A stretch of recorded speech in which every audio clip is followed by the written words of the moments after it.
امریکہ اور ایران کے درمیان ایک بار پھر جنگ کے بادل منڈلا رہے ہیں۔ کئی روز کے سکون اور پچھلے کچھ روز کے چھوٹے موٹے حملوں کے بعد اب دونوں ممالک نے ایک دوسرے اور خطے کے دیگر ممالک پر بڑے حملے کیے ہیں۔ امریکہ کی جانب سے آبنائے ہرمز پر واقع ایران کے اسٹریٹجک کیشم آئلینڈ کو نشانہ بنایا گیا ہے، جس پر یو ایس سینٹرل کمانڈ کا کہنا تھا کہ حملے دفاعی مقاصد کے لیے کیے گئے، جن کا مقصد مشرق وسطیٰ میں موجود امریکی اور اتحادی تنصیبات کے خلاف ایرانی حملوں کو روکنا تھا۔ جواباً ایران کی جانب سے کویت اور بحرین میں حملے کیے گئے۔ ایرانی حکام کا کہنا تھا کہ بحرین میں ان کا ہدف امریکہ کے 5th نیول فلیٹ کا ہیڈ کوارٹر تھا، مگر سینٹ کام نے ایسے کسی بھی ایرانی دعوے کی نفی کی ہے اور کہا ہے کہ ان کا اس حملے میں کوئی نقصان نہیں ہوا اور تمام میزائلز کو راستے میں ہی انٹرسیپٹ کر لیا گیا ہے۔ کویت کے ایئرپورٹ پر ہونے والا میزائل حملہ زیادہ تشویشناک اور ماضی کے حملوں کی بنسبت بظاہر زیادہ سنگین نظر آتا ہے۔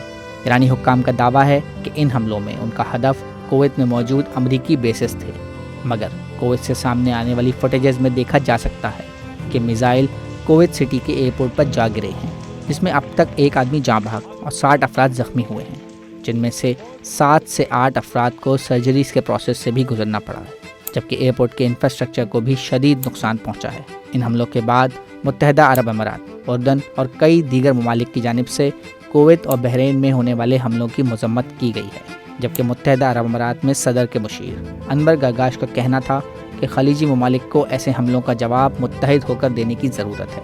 جنگ دوبارہ چھڑنے کے خدشات پر تہران میں موجود شہریوں کا کہنا ہے کہ مذاکرات کی میز پر کسی نتیجے پر پہنچنے کے لیے ضروری ہے کہ ایران کسی بھی امریکی حملے کا بھرپور جواب دے۔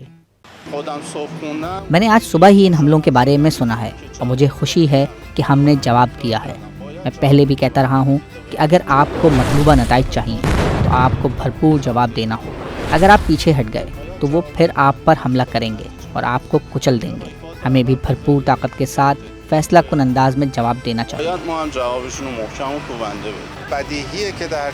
یہ بات تو طے شدہ ہے کہ ایسے حالات میں جب بڑی جنگ چھڑی ہوئی ہے تو ایسے واقعات پیش آئیں گے۔